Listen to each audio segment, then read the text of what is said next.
What kind of legacy would you like to see for our nation's youth? For it to be safe for everybody to be just walking around the town site, anywhere in this community, and not to worry about their safety out there. I would like to see our youth be, renowned all over Turtle Island and also the world on our ceremonies. Our ceremonies are powerful, and I'd like to see our youth really gravitate towards our culture and traditions, and be the leaders and the people that, like I mentioned, people all over Turtle Island come to see. And that's the legacy that I see our kids and our youth bringing to the forefront. And other than that, I'd like to see more kids in the NHL, obviously, professional sports, professors and stuff like that. Just the future leaders for all over Turtle Island. And that's the kind of legacy I'd like to see for our youth. I want our youth to be educated, but also innovative.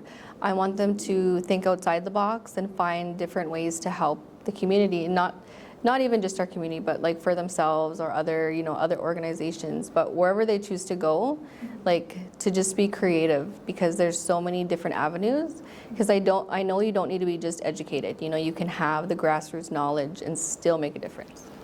I want to see our youth go more out traveling, not staying in the reserve.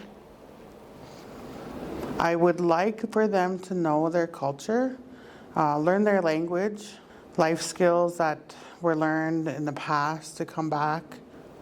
Girls to know their roles as female Nehiawak, the guys to know their roles as males in our culture, but also implement that into today's day and age, I guess. Well, I mean, again, that's such a unique question, because what does legacy mean, right?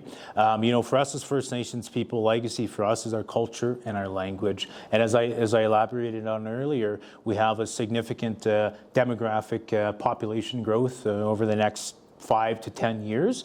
And the unfortunate thing about that is that a lot of Cree speakers and a lot of those who carry the traditional knowledge are passing on. And as I mentioned, Samson Cree Nation is a population of 10,000 people. And so out of that 10,000 people, only about 350 of those speak the language and know the culture.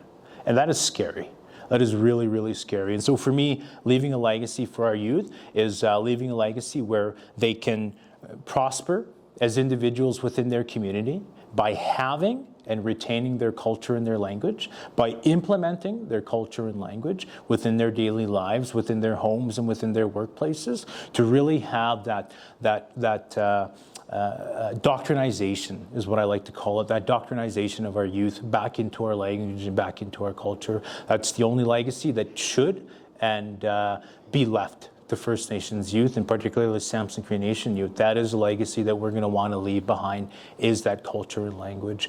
We could venture off into politics, and we can venture off into medical, law, what have you, but really us leaving a legacy for the future generations, our generation, is wanting to leave that culture and that language behind, because we're already seeing the socioeconomic issues that has resulted of that deprivation of culture and language with First Nations youth.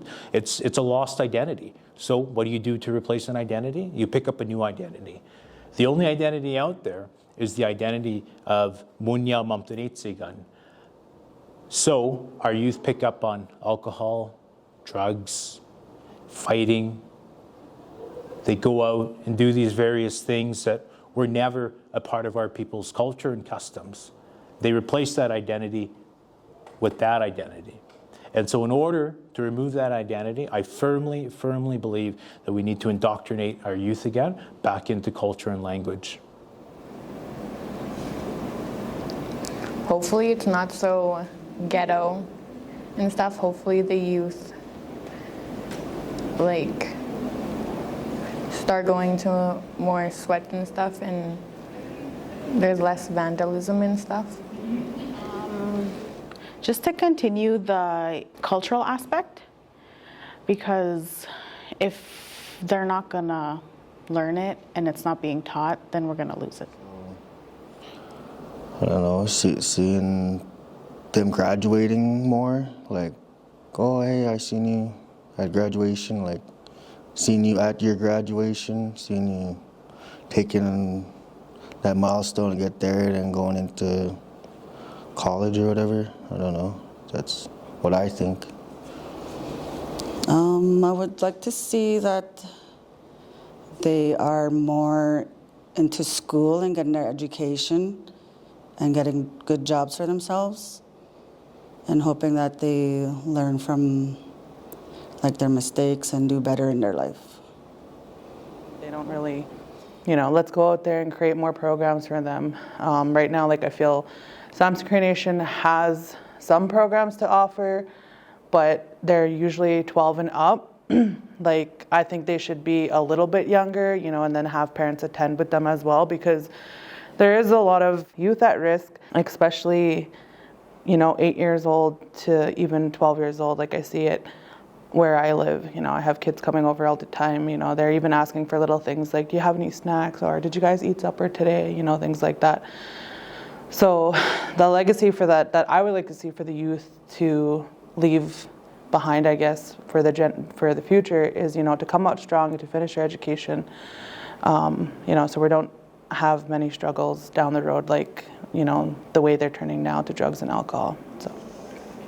Where they're an example to the youth all over the world, not only in Musqueam, and that they'll be proud of their identity and where they come from.